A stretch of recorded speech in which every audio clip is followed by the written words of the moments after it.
We're still trying to get live, it looks like. There we are at 10 minutes, 12 minutes after or whatever. We've been trying to log on since about 6 minutes till 7, so sorry about that. Let me know if you can see me and hear me. Give me a thumbs up, a 5 a 12 12 or something. I don't know what's going on with this computer. Hello, let's see, Paulette, Kathy, it's good to see you guys. Julie, Happy, Donna, good to see you. Let's see, Mariposa, good to see you. Hello, why me? Run down through here real quick. Hello, Diana, good to see you. Vision Money, good to see you. Julie, Utah Mike, good to see you. Let's see. We're going to be talking about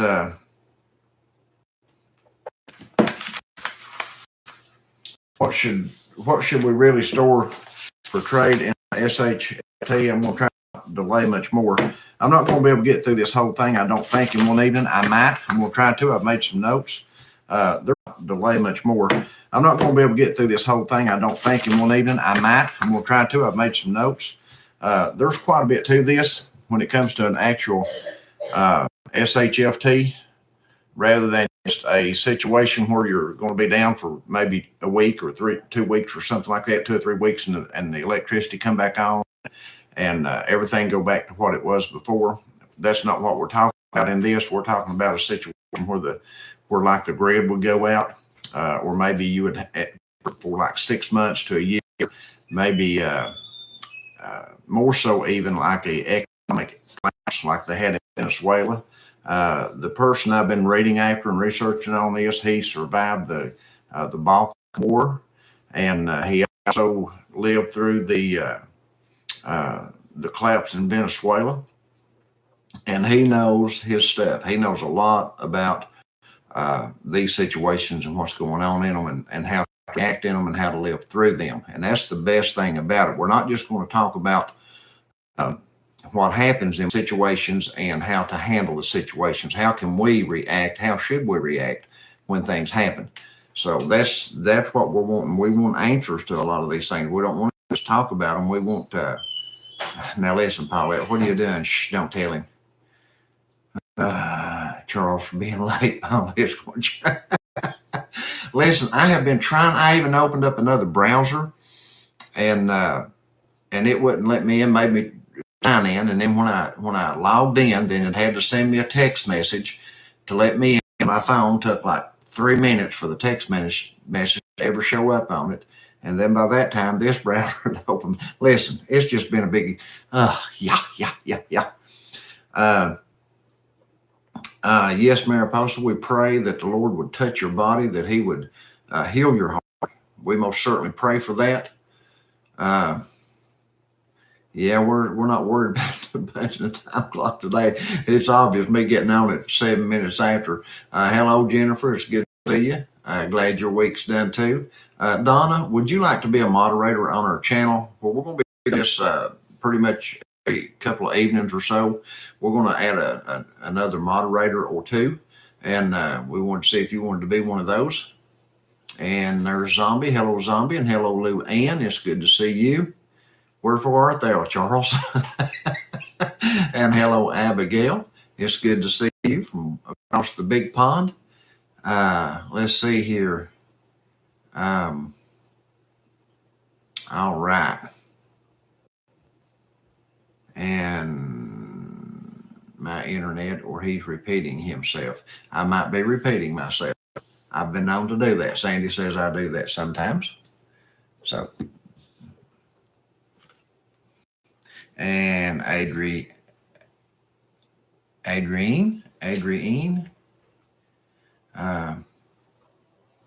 All right, buddy. So you're now moderator. Our moderators, folks, what they do is they moderate the channel if people say things that shouldn't be said, off-colored words and things like that. Political statements and things like that that shouldn't be said. They just block what's coming in, what's being said. They help us keep the channel clean for everybody. So hello, Becky. It's good to see you. And let's see, Prepping 2021, Debbie Herring, good to see you. We do and Debbie, we have another channel called Kingdom Message. You'll find that in our community section under here. If you go to the community tab and click on that, I post in there when we do new uploads on our ministry over there on Kingdom Message. We've done a couple of this week, 2 or 3 that we've done. I've got to do some work on my camera. I don't know what's going on with it. It's lagging. It's the same one I use for this, so I don't know what's going on with that. But anyway, let's get into this just a second, and we're going to talk about trading and bartering and things like that. And there's been a whole lot said about this. There's been a whole lot talked about it on YouTube, and everybody talks about trading, and I've heard there were 3 or 4 of you guys that mentioned this after the last video that you'd like to talk a little bit about bartering, who you can barter with, and what you would barter with people and what you wouldn't, and the best way to barter and things like that. So let's let's try to figure out first what happens when you have like an economic collapse. When this happens, and you'll probably have grid out. You'll just have a lot of things that'll take place, and you won't be able to buy from Big Lots and Walmart and IGA and Kroger's and all these places. That you won't be able to buy that because those places will be cleaned out in a day's time. And if they're not open, people will break in and steal what's in there. I mean, it's just that simple. And hello, Sandra, it's good to see you. Luann, it's good to see you. But yeah, when you look at the info that we're going to be missing when SHTF, you'll find out eventually everything's going to be gone and missing when it's really bad. Like I just said, everything's going to be gone. There's not going to be any place to go out and buy anything or pick up anything. All the farmers' tool places, the hardware stores, all this stuff's going to be cleaned out. Now it's really going to be that simple. It's all going to be just gone. Hello, Sharon and Tana, good to see you. So what's going to be done when a SHTF, when it comes to trade, it's much more about what makes sense to have stored for trade. So let's think about what we need to have stored. And then I'm going to say something that's going to sound very counteractive to what I'm talking about right here. Since the whole topic, this whole thing has just kind of been hijacked by everybody, by bartering and trading. And it has just, there's been some really crazy stuff said about it.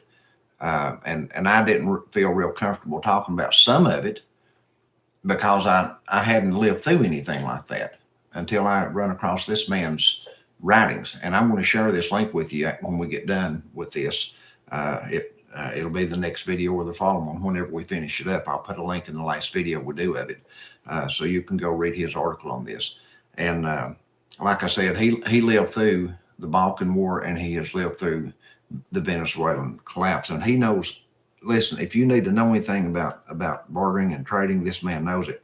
So he asked a question. Somebody asked him a question, said, when should you trade during SHTF? And he said the answer is pretty weird and paradoxical, meaning it's kind of contradicts itself. And the answer is that you should not trade. Now think about that just a second. I want you to let that sink in just a second. The question was, when should you trade during the SHTF? And his answer was, you should not trade.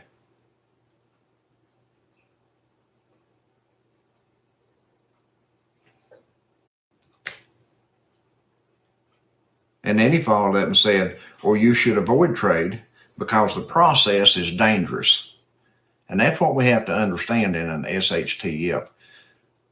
When you start trading and bartering with people, the process is dangerous because it involves usually unknown people during a prolonged event where there is no law and order. Now, mind you, there's going to be some of you like Sandy and I. We have some neighbors that we know that we feel very confident in that we could trade and barter with if we had to. But if we left out of our immediate vicinity that we live in, then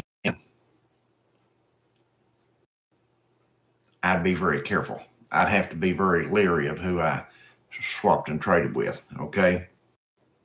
In a more serious event, it is one more level up in danger. It is an event where there is no law or order, and it involves a clear sign that the law and order is not coming back anytime soon. So when you have a situation like that, like just a complete economic collapse, we talk about SHFT. The SHFT is not a 3-day power outage.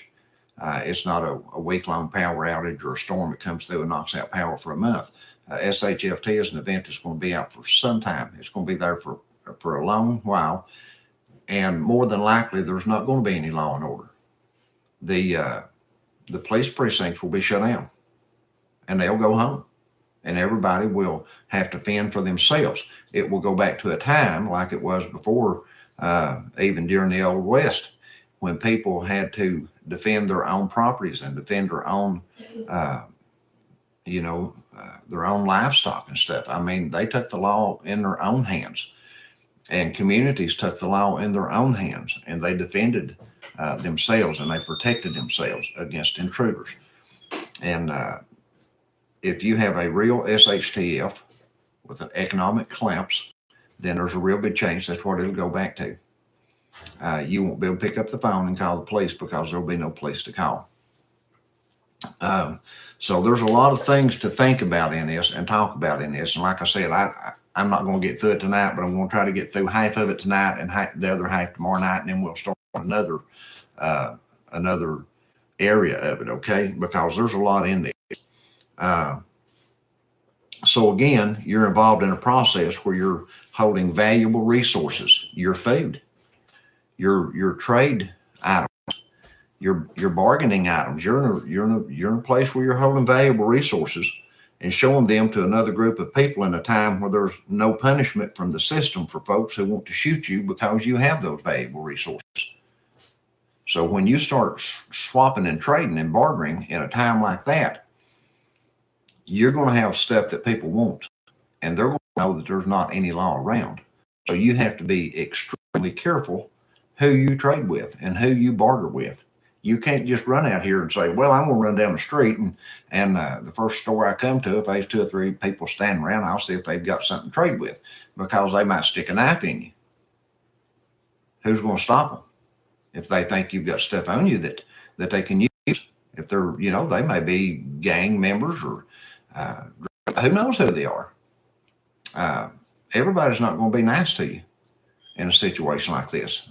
And there's going to be gangs that form in situations like this, and they're going to rob these places, and they're going to have stuff to swap and trade. So you have to be careful about that too, who you swap and trade with. You got to keep your ear to the ground, as the old saying is. That's why that swapping and trading should be avoided, especially in the very first stages of a SHTF. One of the greatest things that you're going to be able to do in a SHTF is to avoid trade until you have useful information about what is happening around you in your city, your community, or your area. You need to know what's going on before you start bartering or even thinking about bartering or trading. That means you'll try to gather info about who's in the new world around you. It'll be a brand new world you're living in. Who's more dangerous and who holds what resources for trade. There'll be some people that'll have more than others. And the word will get out. It'll get around, even up in the head of these hollows here like this. The word will get around. People will know. Eventually, you'll gather the information, and in a worst case scenario, you'll gather it through a grapevine. And that's the worst time. The worst kind is when it's just all hearsay, because then you don't know what's true and what's not. You're just having to hope for the best. So the first period of a SHTF is very chaotic, because nobody really knows what's going on. Can you even imagine an economic collapse and a grayed out situation where there's no food in the stores and there's even no product left in the stores. The clothing will be stripped out. Everything will be stripped out. There'll be nothing left. There'll just be hollow walls left in these stores in a SHTF. In a real SHTF, that's what would happen. And it would just be chaotic. It'll be utter chaos. So every SHTF, and this man's lived through 2 of them, is most chaotic in its first period when there's no clear idea where the biggest dangers are coming from. You don't know where the biggest danger is in the start, and the period's not really good or safe for going out and looking for someone who can give you antibiotics for your sick kid. And that's one of the things we have to think about. In a SHTF, we need to have what we need back right now so that we don't need anything in the beginning of a SHTF. I would highly recommend that we look around us in our homes and in our properties, and we look through our supplies again, that we do a new inventory and look at these things and say to ourselves, what would I run out of first if we had an economic collapse and the stores were completely cleaned out? There was no food to buy. There was no clothing to buy. There was no tools to buy. There was no nothing to buy. What would I run out of first? And if it's something that would create an emergency in your life or for some of your loved ones, or something that you're going to have to survive, which would be an emergency, then by all means, get it taken care of now. Don't wait and put it off, because who knows when something like that can happen. If it's something you need, you don't want to be caught here the first 2 weeks in in an economic collapse, damn SHTF. You don't want to be caught in the first 2 weeks out here having to try to barter with people to get something. You want to have the emergency stuff. You want to have your necessities. Make sure you've got these things so that you're not having to go out and do this. At some point, everybody will have to barter in a SHTF. At some point, everybody will, to some degree. But you don't have to do that in the first month. You just don't. You don't know who's out there waiting, you just don't know about that stuff. Later periods are going to be maybe even more dangerous when you think about it, when it comes to the level of violence, because then people usually realize there's no law coming back after a month or so, and it finally clicks in their head, and they're like, well, there's no law out here. There's no law to prevent me from doing what I want to do, or from stealing, killing, whatever I might want to do. When that clicks, then it could be it could even get worse. But also, usually it will be less chaotic in most cases, that you will have some kind of idea who's really dangerous. By that time, hopefully, word will be circulating, and you'll hear it through the grapevine. You'll hear it through friends. You'll hear it through neighbors, who to avoid, who not to. You'll start getting some kind of sense of who's trustworthy and who's not in your neighborhood, who's good for trade and who's not by that time, hopefully. And that's why it's so critical to have this first month or two of stuff, to know that you can just camp down. You can just bug in for a month or two if you have to, and not go anywhere and do anything. Give all this stuff time to kind of settle in and filter out and figure out who's who and all this stuff. Because in the beginning, it'll be tough to figure out anything. And the best way to avoid, and this is what he said too, the best way to avoid having to be in a barter situation in the beginning of any of this is to have your preps put back. That's why we prep. We talked about Katrina coming in. That's why people prep. We talked about the snowstorms. That's why people prep. We talked about the flooding and all this stuff that took place. That's why people prep. So they'll be prepared. So they'll have stuff when emergencies take place. And if there's a SHTF, then you need to have you a couple of months of stuff, of everything, all the way across the board to get you through. Because you don't want to be out here trying to figure out who's who in those first 2 months. Hopefully within the first couple of months, like I said, you can figure out who people are. go from there. But another thing that bothers people in the SHTF when they start bartering and trading, and we're not going to get into the stuff that we barter and trade tonight. We're just talking about situations. Is that it's easy to be fooled when you're bartering and trading in situations like this. People become very friendly when they start trying to trade with you. They'll buddy you and pat you on the back and shake your hand, and they'll take a pack of cigarettes that's full of pebbles and toilet paper, and the top's been glued back on. Pat you on the back as you leave, and they'll take your valuable item and leave with it, and you'll be stuck with nothing but an empty cigarette pack full of rocks. So you have to check everything in a situation like this. If you don't know the people 100%, you have to check everything when you barter and trade. You don't want to give up information where you live. You don't want to ever tell anybody where you live. Never, ever make a trade at your home unless you know somebody 110%, ever. And never don't go into somebody else's home unless you know them 110%. You might not come back out of their home. We have to be careful about that kind of stuff. People will be asking you questions that you don't answer. And it's quite all right just to say, well, I don't feel comfortable answering that, and I'm not going to. Just don't. Another thing that people have to watch out for that he said took place in Venezuela was when you go to meet up for trades and swapping with people, people were ambushed. They would have somebody laying in wait behind a building, behind a tree, hid somewhere so that when the person with the goods showed up to trade, they would be ambushed. You have to watch out for stuff like that when you don't know the people 100%. You have to have people with you. You have to have people that you can count on, that can have your back and you'll have their back. The best thing to do is to have 3 people.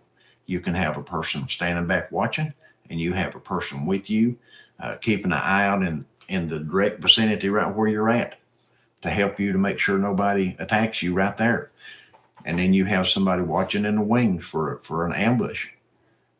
You don't know what's going to take place in these situations. I know these are scary things to think about, but this is what took place. These are things that this man lived through and saw every day of his life. This stuff went on because they didn't have any food to go buy. They didn't have any clothing to go buy. They couldn't go buy gas. They couldn't go buy any of this stuff. They didn't have it to get. It had all been stolen, and the drug lords and the gang leaders had all stripped all of it out of everything, and nobody had any of it. Now, the majority of folks are not going to be ready for this. They're just not. The majority of people are not going to be ready for this, and it's going to hit them like a brick. You need to think about that. If you live in a city of 10,000 people, I doubt if 2,000 of them are preppers, or will be prepped to the point that they can live for 2 or 3 months if they have to without getting out of their home. So you're going to have 70-80% of the people there are going to be hungry. They're going to be thirsty. If it's in the winter, they're going to be cold, and they're going to be looking for food. They're going to be looking for anything they can find.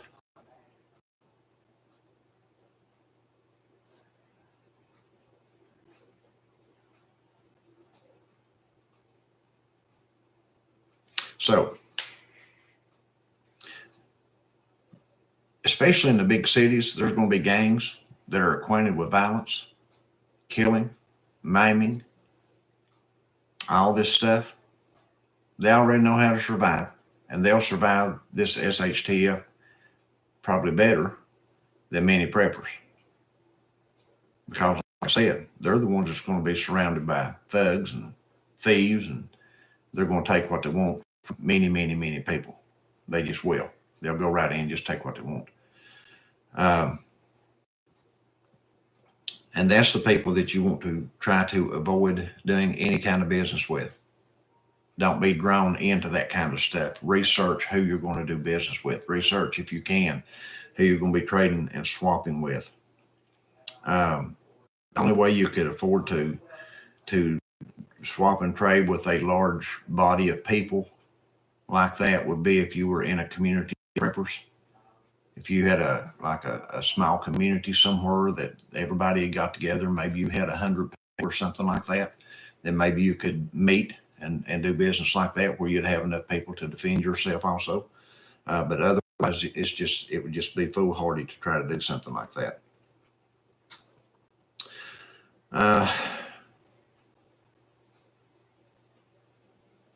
You will have some advantage because you will have stored things. You will have put things back. And if you watch yourself and you're careful, you'll be able to trade those things for things that you need. And you'll be able to make life easier on yourself and your family. And it just, well, I've already been. Let's just finish it up this evening, okay? I'll be done here before too long. Basically, you need to be prepared to trade things that's already stored for your use, with a few exceptions. You personally don't need 10,000 disposable lighters. You don't want to do stuff like that, but you could store them for trade because they're cheap, easy to carry, and easy to store. The same with spices, anything small like that. Your own circumstances. Let's look at your own circumstances and surroundings here. What would be a really cool mental exercise now is to look around at your area and think about items that may be really cool and cheap to store. What people may need or want or look for. They should be based on your own surroundings. What are people in your area? What do they use the most? What are they doing? Thank you, Kelly, for that super chat.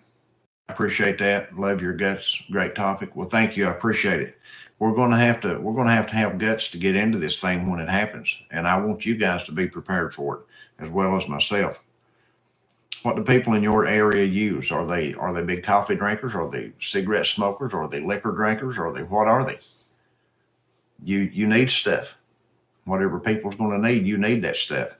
Guys, y'all don't forget to hit the thumbs up. We've got 54 likes and 73 people in the room. For example, if you're living in a city with a river close, maybe it makes sense to have a whole bunch of small collapsible water canisters because there's going to be a lot of carrying water from that river. You could barter and trade those small water canisters. That'd be great items for barter. If there's a great culture of coffee drinking people, if you go by every morning and you see McDonald's and Wendy's and all the fast food restaurants, if they're packed full of coffee drinkers, you might want to have you some extra coffee on hand to barter with if you're not a coffee drinker. That doesn't take up a great deal of room. Excuse me. A lot of people like tea. They get kind of accustomed to it. People will trade and barter for things that they like, that brings them a little bit of happiness. And we're all like that. When you're in a situation that things are just really dire and really bad, any little bit of ray of sunshine, any little bit of ray of happiness, things that you used to do that you maybe not have now, you're willing to barter for those kind of things. It's hard for a person to give anybody specific items what to store. You have to just kind of fill it out for yourself. But there are a few things that I would recommend, especially if you live in areas where you know people and you see people doing this a lot, is smoking. You can buy pouches of tobacco at the cigarette stores, big pouches for pennies on the dollar compared to buying cartons of cigarettes. You can vacuum seal those, buy a rolling machine for $15, whatever it might cost. Buy you several packets of rolling paper to where you could roll cigarettes and trade them, things like that. We talked about alcohol yesterday, buying alcohol for tinctures and medications and things like that. put you some of that back extra if you have the extra money to do that with. And some of these things we mentioned right here, like coffee and tea and anything that could be usable, anything that that's small, that especially things that are small that you could carry on your person and you could carry them without it being seen. You could put under a shirt or under a jacket that you can hide on your person when you're going to and from the place where you're going to be trading, because you're not bringing them to your house. And you're not going to their house, like I said, unless you know them 110%. And when you go to do your trade with them, you're going to take somebody with you for protection.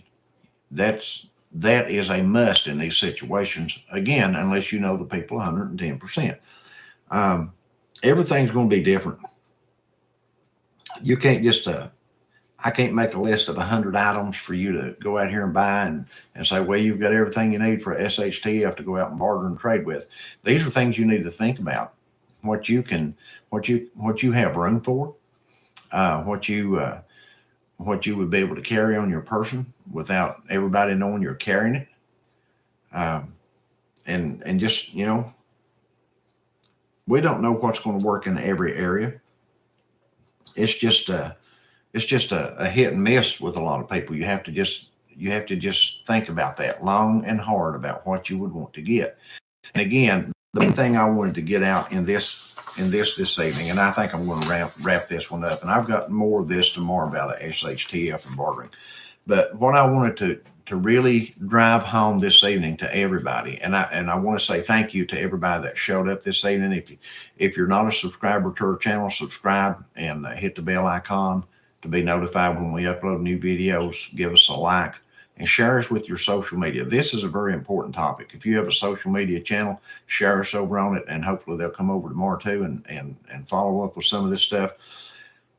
What I wanted to drive home this evening is that if we have a SHTF, I want you to have a couple of months of leeway. Again, look through your stuff. Thank you, Donna. I really thank you for that super chat. This community is a blessing. Well, thank you. I want you to look through your stuff, and I want you to think this thought: what would I run out of first? If there was an economic collapse, whatever it might be, a SHTF, what would I run out of first? And if it's something that's going to be an emergency, create hardships or things like that, then go get it and stock up on it. Have that stuff on hand to get you through that first chaotic month or two of it's just going to be crazy if something like this happens. I'm telling you, it's going to be crazy. And you and I are going to need to stay home for a while. We're not going to want to be out in that stuff. Okay, so that being said, I appreciate it. And I appreciate all of you. You guys have been a very wonderful blessing to me. And I'm so glad that some of you have recommended this topic for tonight. And don't forget, when this video is over, drop more topics in the description or in the comments below, what some more things you'd like to talk about on this channel. And we'll look into that and do some more research on other things. But tomorrow night, we're going to try to finish up this topic on bartering. Okay, so be back tomorrow evening at 7 o'clock, and I'll try to be here at 7.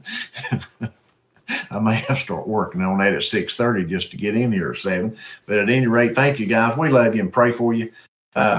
Adriana Garcia, thank you so much for that super chat. Sandy and I really appreciate it. Thank you very much. We appreciate you guys, and we love you. We pray the Lord bless and keep you. And until then, we'll see you guys tomorrow evening. And don't forget, some of you asked me to do a video on the chicken and dumplings that I made. Well, we made the chicken and dumplings today, and I did a video on it, and it'll be uploaded tomorrow morning at 9 a.m. on the channel. So thank you guys. We'll see you then.